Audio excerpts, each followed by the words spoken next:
Hi everyone and welcome back to the channel. First of all, a massive thanks to all the people who are watching these videos. I've had over 45,000 views now since starting the channel. So if you do like this and you like the content, then please hit that subscribe button and I'd be really grateful.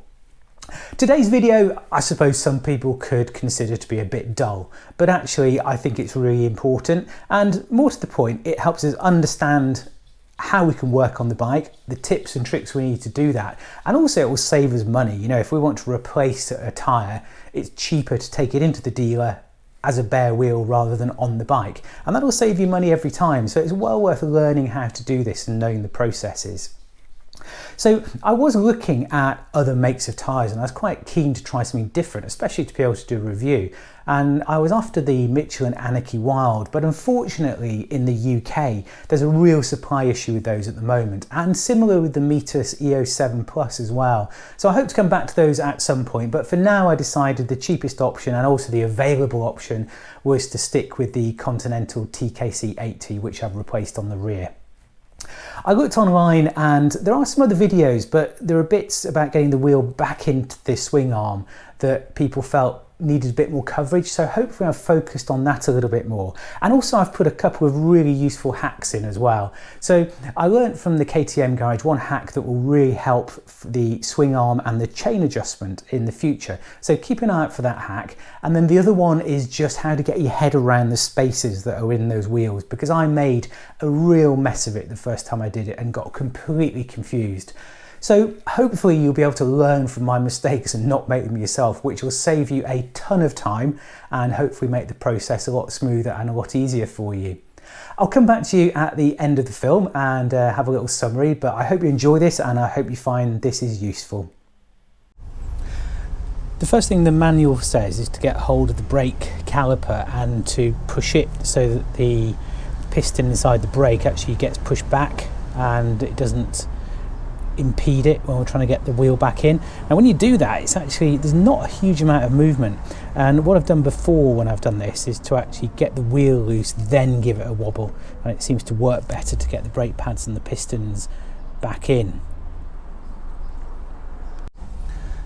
One little thing to note is I did have paddock stand bobbins here, and this one's actually been knocked off by a rock. So it does show there's quite a bit flying around, and that's actually what it looks like. That's the one from the other side, which I'm taking off because I've got a different stand. But yeah, that was quite a bit of damage, knocked off by a flying rock, so I think it does show that we need to be looking at that protection underneath. So assuming you've done the caliper, what we need to do now is get a T30 wrench, and we're going to undo the ABS sensor. So that comes out, and you'll see it's quite thread locked from before, which I was clean off a bit, and that should just pull out from there like that, and that stops it being damaged when we're taking the wheel out. Right, so the next step is to actually undo the wheel nut. I'm just using my torque wrench in reverse for this.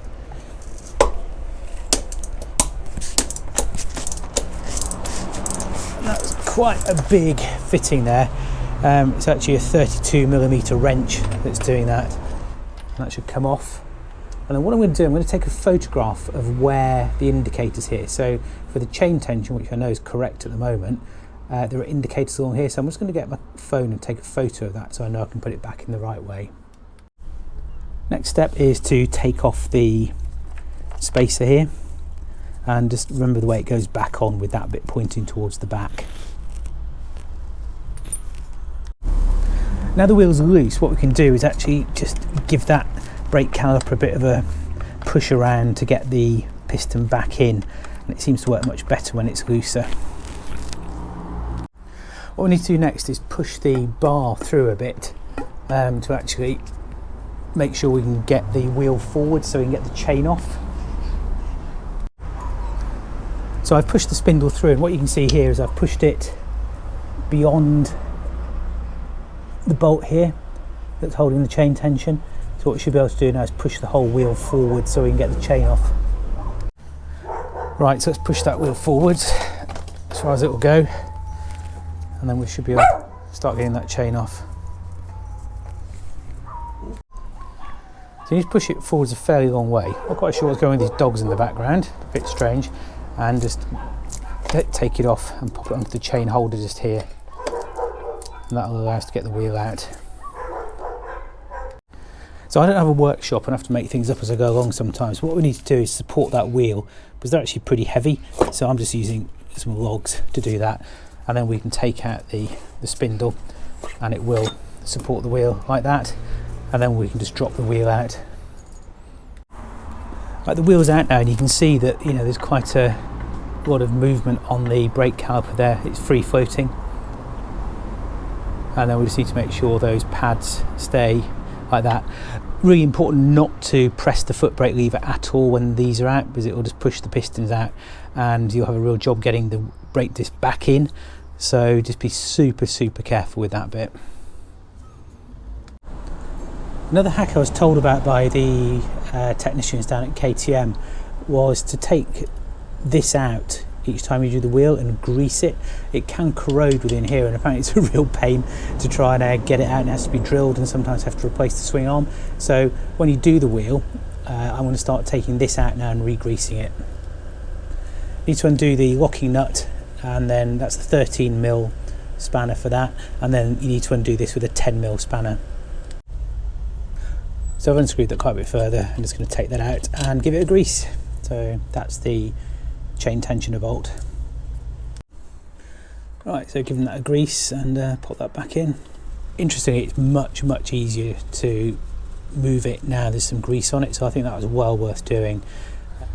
What we're going to do now is just get a bit of chain cleaner and just give it all a bit of a clean out around here, just so there's no accumulating debris. You tend to get quite a bit of muck accumulating on the ABS sensor and actually in the socket where the ABS sensor goes, so just give that a clean out as well. It seems to make sense while we've got it apart. So in the manual they recommend that you take this out and just check these rubber bushes and check the bearings as well. I'm just going to give this a clean off, so I think just while we've got it off I just like to clean everything where the load bearing surfaces are, so I'm going to give this a clean now. These seem fine, so this can go back in once we're happy. So I'm just having a look at these rubber bushes, and there is actually a bit of wear on them. You can see the wear compared to last time, so definitely worth keeping an eye on those. I'm actually taking those out from the sprocket hub to pop back in here. Just makes it easier to put the whole thing back in. Just going to put a light coating of grease around here, just a smear of grease, and just inside there. We will get more grease in here when we put the wheel spindle back in, but it just makes sense to give this a clean and give it just a little smear of grease just to protect it. Right, one really important thing to remember, there are two spacers. I've just taken the one out from the sprocket side. When I did this first time, these were really loose when the bike was new, and so they both came out really easily, and I couldn't work out which way to go back. And there's lots of different permutations. There's about 8 different permutations of how these can fit, and it really confused me. So really be careful about these spacers. It says in the manual there's only one spacer, but there are actually two. There's one on this side and one on the other side. So just make sure that you've got the right spacers. I'm going to just clean this one and grease it and pop it back, and I'm going to actually just leave this bit at home while I take it to the tyre shop to get the new tyre put on. That way I know I've got it right.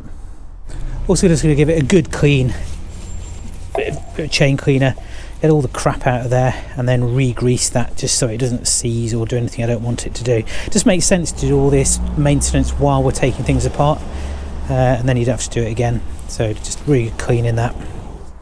Right, so I've put that spacer back in, and it went in much more easily than it came out. So I think there is some moisture and damp that gets in there and degrades the grease. So definitely well worth taking that spacer out on the sprocket side and giving it a clean and a grease. Then if you look on the other side, there's another spacer. So like I said, when I first got the bike, these were all really fresh when I put these TKC 80s on, and they came out really easily, and I foolishly didn't take any photos. So well worth just keeping an eye on those. So I'm going to give that a clean now as well. Then the final part, I'm just going to give the spindle a clean and a grease, and the nuts as well, just so it all goes together smoothly again. Right, so we've got the wheel back with the new tyre on. Got the Continental TKC 80 again. This space is already greased. I've already greased the gap in here, so that should be ready to go in. So pop a bit more grease on that, make it a bit easier to pop in. That one goes in there like that.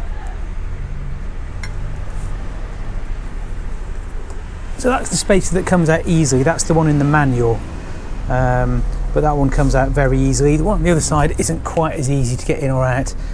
So I'm going to pop the dampers back in there. So they're all ready to go. There's no significant wear on those. And then the sprocket goes back in. Give it a good push. And it should sit down quite firmly. So all ready to go on that.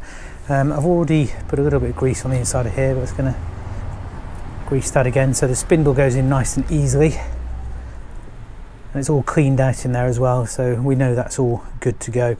And then we've got the actual wheel spindle as well, which the manual says to grease as well, so I'm going to do that. Much easier wearing gloves for this type of thing. So it's all greased, and then going to grease the threads as well, which again the manual says to do. Just makes things easier.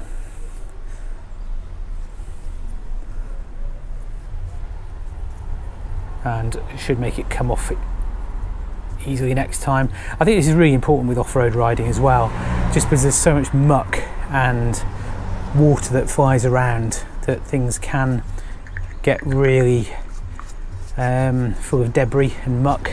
So I just think it's really good to get rid of that. Right, done that bit. Going to change my gloves because those are greasy now, and get on with mounting the wheel. When I did this the first time, I got the spacers wrong and it all got really frustrating, which I wasn't very impressed about, and felt a bit stupid.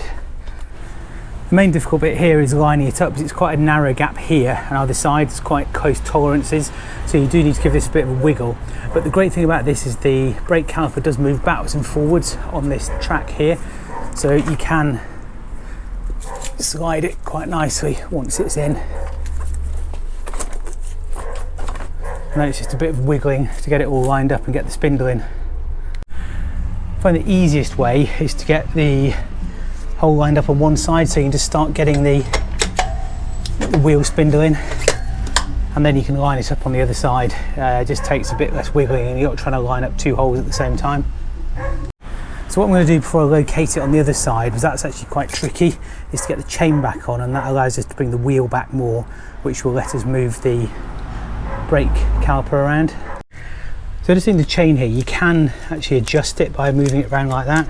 Just lift it off at the bottom and towards the top. So the top of the chain, from what I've read, should be tight, and it's the bottom part that has the slack in it when you adjust it back again.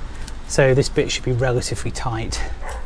And then the second side takes a bit of wiggling, so what you really need to be doing is pulling the brake caliper back as you wiggle it in, and then it will slide in quite nicely, and you'll get this lined up here, so you can get the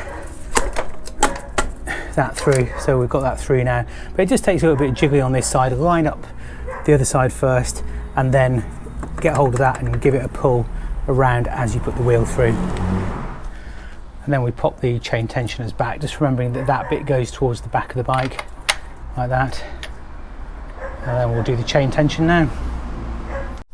Then the final step is just torquing up the wheel nut to 90 Newton meters, so I'm going to crack on with that now.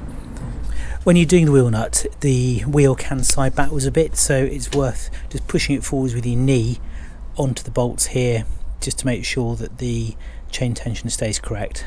Then finally, just a little bit of blue thread lock on the bolt to put the ABS sensor back on.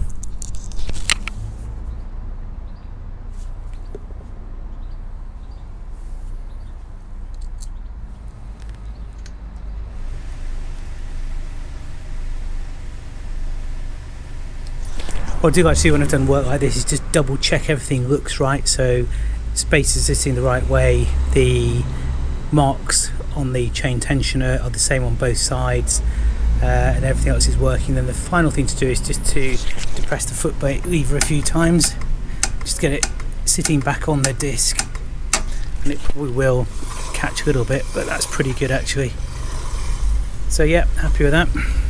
Thanks for watching, and I really appreciate your time as always. I hope you found that video informative and useful, and I hope it does allow you in the future, if you do this job, to do it smoothly and without some of the mistakes I did the first time I took off that wheel. So thanks again for watching, really appreciate your time. It'd be great if you'd subscribe to the channel. I love doing these videos, and hopefully there are lots more to come. So if you do have any suggestions or any ideas, I will try and get onto those. But yeah, if you subscribe, that'd be wonderful, and I'll see you next time. Ride safe, have your mini adventures, and enjoy yourselves.